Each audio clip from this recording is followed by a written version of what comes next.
जैसे ही पता चला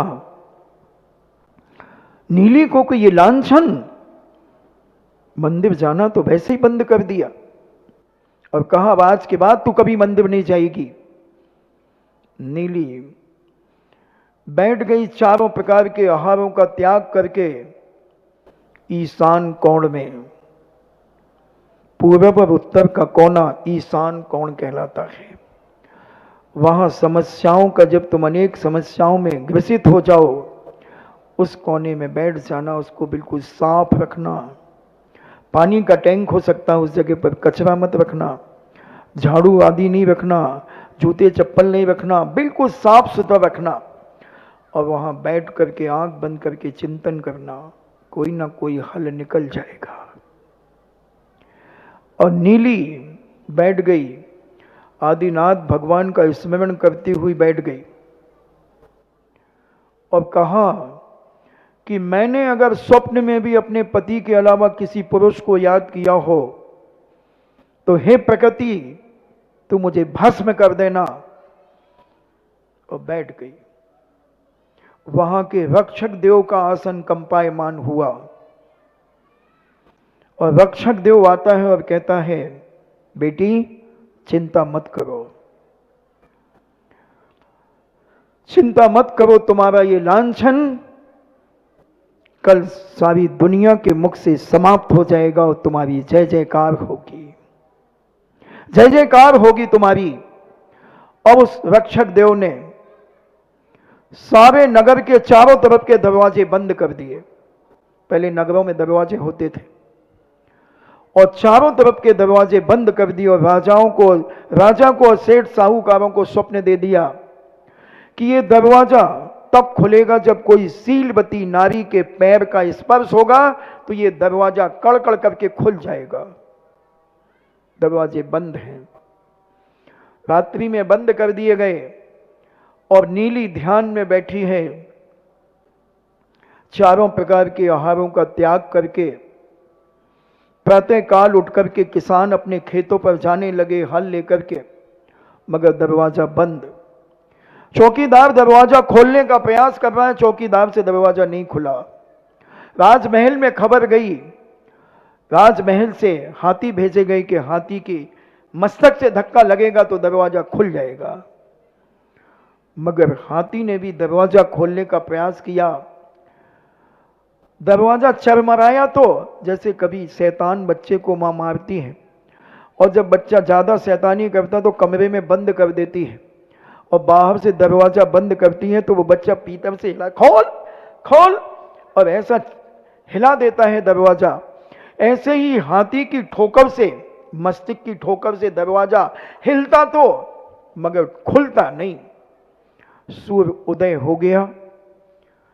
राजा सेठ साहूकार सारे उठ करके अपनी दैनिक चर्याएं करने के बाद जब जनता जनार्दन राजा के पास गई और कहा कि राजन आज चारों तरफ के नगर के दरवाजे बंद हैं। और राजा कहता ओहो, मुझे तो स्वप्न आया था देवता के द्वारा कि दरवाजा तो सीलवती नारी के पैर के स्पर्श से खुलेगा।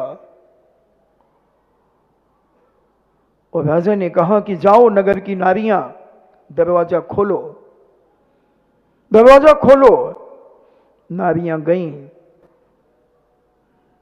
दरवाजा नहीं खुला, धक्का लगाया। महिला में कितनी ताकत होती है, 80% भोंदू होती हैं।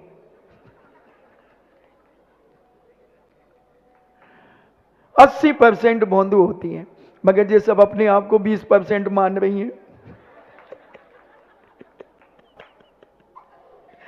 कितनी ताकत, खूब कोशिश की, दरवाजा नहीं खुला। राजा कहता है मेरे नगर में कोई सीलवती नारी नहीं है क्या? किसी ने स्वप्न में भी अपने पति के अलावा किसी पुरुष को याद किया है? क्या कारण है दरवाजा नहीं खुल रहा है? चिंतित हो गया राजा।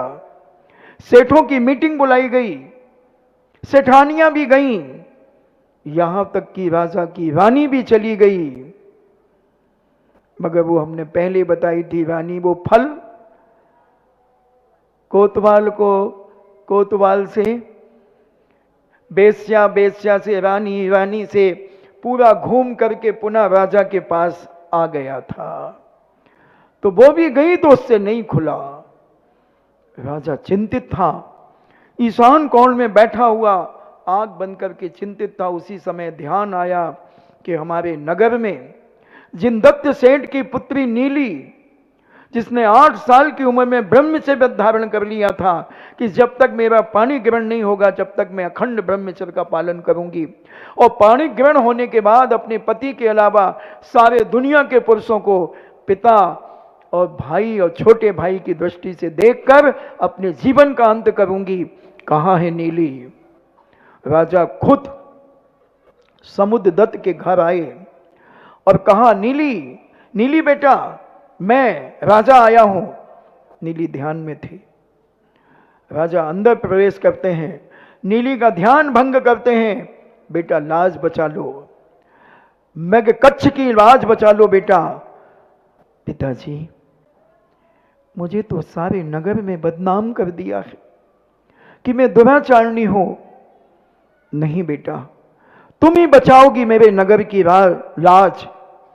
और नीली को राजा साहब, सेठ लोग बड़े सम्मान के साथ ले जा रहे हैं और नीली 25 कदम पीछे है और दरवाजा कांपने लगा है, कड़कड़ाने लगा दरवाजा।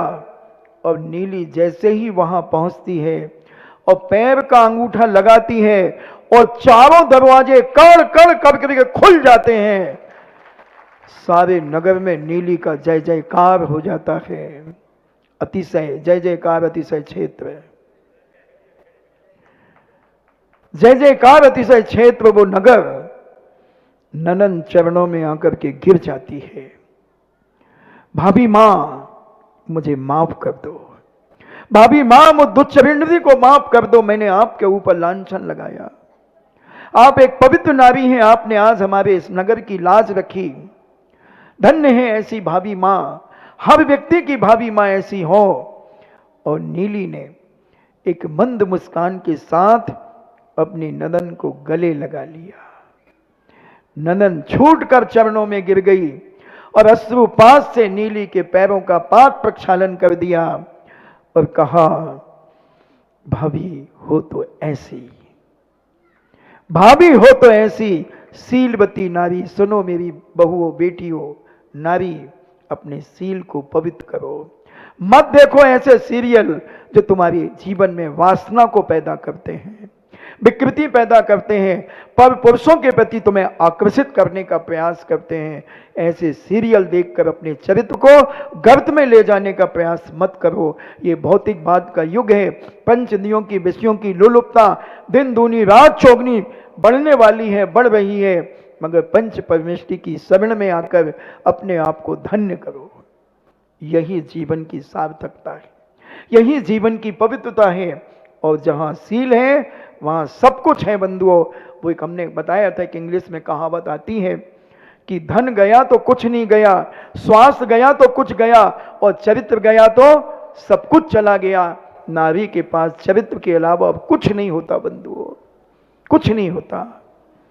इसलिए समय आपका हो रहा है, 1-2 मिनट और बाकी हैं 1 घंटे में।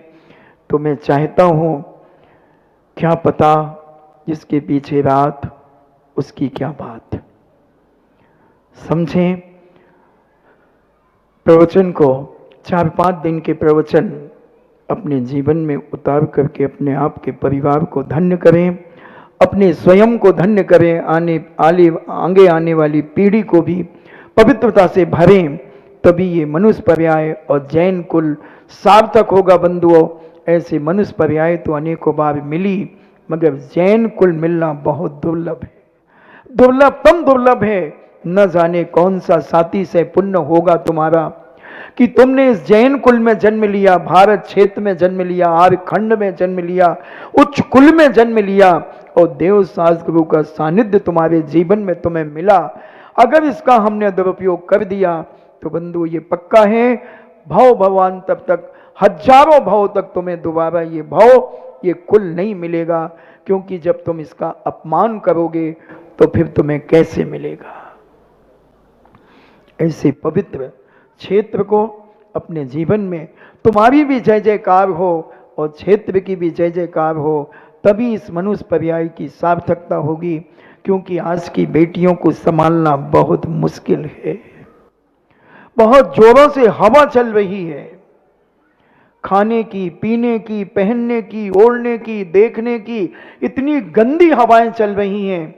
और इन गंदी हवाओं से जो बच जाता है, अपने परिवार को बचा लेता है, अपनी बेटियों को बचा लेता है, अपने बेटों को बचा लेता है, वही सबसे बड़ा धर्मात्मा और पुण्यशाली कहलाता है। बंधुओं, ये विचार कर लेना, ऐसे भौतिकवाद के युग में अगर तुमने अपनी बेटियों को, बेटों को सुरक्षित कर लिया तो तुमने बहुत बड़ी जंग जीत ली। क्योंकि आने वाला युग और ज्यादा खराब आने वाला है। आज जितना है कल इससे अच्छा नहीं आएगा, कल इससे खराब आएगा। भले एक सुई की नोक के बराबर बुरा होगा, मगर कल बुरा होगा, परसों और बुरा होगा। क्योंकि ये पंचम काल चल रहा है, इसके बाद छठा काल आने वाला है। हालांकि अभी 18,400 कुछ वर्ष पंचम काल के बाकी हैं। उतार चढ़ाव तो रहेगा, मगर कोई परिवार अभी से समझना शुरू कर दे कि बेटी कहीं काला मुंह करके ना चली जाए, काला मुंह करके ना चली जाए। फिर कितनी भी तुम क्रीमें लगाना, कितने भी सेंट लगाना, मगर तुम बदनाम हो जाओगे और बद से बदनाम बुरा होता है। एक बार किसी की हत्या हो जाए वो अलग है, और एक बार बदनाम हो जाए बंधुओं, पीढ़ी दर पीढ़ी बदनाम होता है, पीढ़ी दर चलता है। जिस माता पिता ने तुम्हें 20 साल 25 साल पाल पोस करके बड़ा किया और उनकी आज्ञा के विरुद्ध अगर हम अपना जीवन साथी ढूंढते हैं तो तुमसे बड़ा धोखेबाज और कोई नहीं होगा बंधु।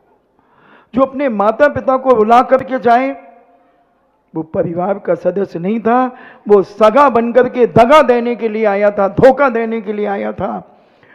क्योंकि वो सगा बना, पूर्व जन्म में वो बदला नहीं ले पाया होगा, तो अब सगा बन करके बदला लिया उसने, और ऐसा कलंक लगा करके गया तुम्हारे घर में, तुम्हारी समाज में, कि तुम जिंदगी भर उस कलंक को धो नहीं पाओगे।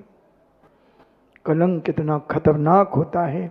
इसलिए प्यारी बेटियों, माताओं, इन बेटियों से 1 घंटे सहेली बद व्यवहार करो। अगर तुम्हें अपनी बेटी को सुरक्षित रखना है तो जैसे 2 सहेलियां होती हैं, एक दूसरे से सारी बातों को बता करके अपनी जिंदगी जीती हैं। कोई ना कोई किसी व्यक्ति का एक खास व्यक्ति होता है, चाहे वो पुरुष हो और चाहे महिलाएं हो, हर व्यक्ति का एक खास होता है। तो मां को 1 घंटे के लिए, 23 घंटे तक तो वो मां बने और 1 घंटे अपनी बेटी की सहेली बने, सारी बातें शेयर करे। बेटी सब कुछ अपनी मां को बताए, जो सुबह से शाम तक अच्छा हुआ है वो अच्छा भी बताए और बुरा हुआ है बुरा भी बताए, कि मम्मी, मां, आज मेरे साथ वो क्लास के लड़के ने इस प्रकार से हरकत की थी, कॉलेज की क्या हुआ, कॉलेज में तुमने क्या किया है वो बताओ, और मां उसका समाधान दे। और मां 1 घंटे तक इतनी हिल मिल जाए बेटी से कि बेटी को यही ना पता चले कि ये मेरी मां है, ये मेरी सहेली है। पिता का भी यही कर्तव्य है कि 1 घंटे अपने बच्चे से एक दोस्त के बद व्यवहार करो, सारे अंदर का उससे निकालो और तुम भी अपने अंदर की बात उसे बताओ। अगर बेटा है तो समय दो, 2-4 मिनट ज्यादा हो जाए तो चलेगा। एक बच्चा 5 साल का, 6 साल का बच्चा था, वो अपने पिता से बहुत मिलना चाहता था कि पिता मुझे समय दें, मगर पिता इतना बिजनेस में इतना बिजी था कि वो अपने बच्चों से प्यार करने का भी समय नहीं निकाल पाता था। एक दिन बच्चा बहुत दुखी था, पिताजी 10 बजे 11 बजे आते थे। उस दिन वो बच्चा जगता रहा, प्रतिदिन वो 9 बजे 9:30 बजे सो जाता था। उस दिन कहता, पिताजी आप 1 घंटे में कितने रुपए कमाते हो? क्या क्या कहना चाहते हो? अभी अब तुम दिमाग खराब नहीं करो मेरा, प्लीज पापा मुझे बताओ, आप 1 घंटे में कितने रुपए कमाते हो? क्यों, तुम्हें क्या करना है? मैं 1 घंटे में 900 रुपए कमाता हूं। पापा मुझे 300 रुपए उधार दोगे? पापा मुझे 300 रुपए उधार दोगे? क्या करोगे? अभी तुमने संडे के दिन मुझसे 300 रुपए लिए थे ना, प्लीज पापा मुझे 300 रुपए दे दो ना, प्लीज पापा दे दो ना। लो, अब उसने अपनी गुल्लक को फोड़ा, 600 रुपए वहां से निकाले, 300 वो 900 रुपए लेकर के पिताजी के पास गया। पापा ये लो 900 रुपए, 1 घंटे की तुम्हारी प्रॉफिट, 1 घंटे मुझसे खेल लो ना, मेरे साथ बैठकर के वार्तालाप कर लो पिताजी। पिता की आंखों से आंसू बह गए। मैं धन दौलत के चक्कर में, नशे में इतना गाफिल हो गया कि मैं अपने बच्चों के साथ बैठकर के तो वार्तालाप नहीं कर पा रहा हूं। मेरे बच्चे तड़प रहे हैं, बिलक रहे हैं। पिता की 64 धार फूट गई। बच्चा अपनी शर्ट उतार करके पिता के आंसू पहुंच रहा है। पिताजी बस 1 घंटा मुझे दे दो। पिता ने कहा, बेटा कल से ये बंदा 7 बजे घर आ जाएगा। अब ये 11 बजे घर नहीं आएगा, ये 7 बजे आएगा और अपने बच्चों के साथ बैठ करके प्यार करेगा, बातचीत करेगा, घर की समस्या समझेगा, हर की समस्या को सुधारने का प्रयास करेगा। हम आज फैमिली के साथ मिलकर के बात ही नहीं कर पा रहे हैं। घर जाते हैं, मोबाइल निकालते हैं, पुट पुट पुट पुट अपना चालू कर देते हैं। महिला अपना चालू करी, पति अपना चालू करे, बच्चे अपना चालू करे, किसी को कुछ लेना देना ही नहीं है कि बच्चा दिन भर क्या करा है, क्या किया है, कोई पता नहीं। क्या तरीके हैं बंधु ये जीवन के। ये गृहस्थी नहीं चलेगी, इससे आपका परिवार भ्रष्ट हो जाएगा, आप भ्रष्ट हो जाएंगे और आप बीमार हो जाएंगे। मुझे अभी एक और घटना सुनाई गई। एक 3 साल का बच्चा आपके नगर में है जो बोलता ही नहीं है, बोलता चालना बिल्कुल टोटली बंद कर दिया। मोबाइल देखता है, कुछ नहीं बोलता, किसी से पापा बोलता है, बोलना बंद कर दिया। पाठशाला में आता था, उसे पाठशाला भी लाया गया मगर वो कुछ नहीं करता। पूरी स्मरण नहीं आ रहा, आज या कल मुझे पाठशाला की बहनों ने बताया था, यहीं का है वो बच्चा बंधुओं। विक्षिप्त हो रहे हैं बच्चे, अकेलापन उन्हें महसूस हो रहा है और मोबाइल से उनकी मेमोरी दिन प्रतिदिन नष्ट होती चली जा रही है। मोबाइल की सीमा होना चाहिए, कितनी देर मोबाइल देखाना और क्या करना, ये सारा ज्ञान माता पिता को होना चाहिए। आज की माताओं को मैंने देखा, 15-15, 2-2 महीने के बच्चे, उनको मोबाइल पकड़ा देती हैं, वो मोबाइल दिखाती रहती हैं उनको, उसका रोना बंद हो जाता है। तुमने सोचा हमने बहुत अच्छा कर दिया, तुमने उसकी बहन को विकृत कर दिया है। सब कुछ खत्म हो जाएगा बंधुओं। ये मोबाइल बच्चों के सामने चलाना बंद करो। प्रत्येक माता पिताओं को यह संकल्प लेना चाहिए कि 15 साल के ऊपर के नीचे के बच्चों के सामने हम मोबाइल नहीं चलाएंगे। कमरा बंद करके चलाओ, आपको चलाना है। उनके सामने चला रहे तुम उन्हें मना कर लो मोबाइल नहीं चलाओ, कैसे हो सकता है। ये बच्चों को, गृहस्थी को बिगाड़ने के तरीके, सत्यानाश करने के तरीके हैं बंधुओं। अभी भी कुछ नहीं बिगड़ा है। सुबह का भूला अगर शाम को घर लौट के आ जाए तो मैं उसे भूला नहीं कहता, मैं उसे डिज्नीलैंड का झूला कहता हूं। यानी जब जागे तब सवेरा है।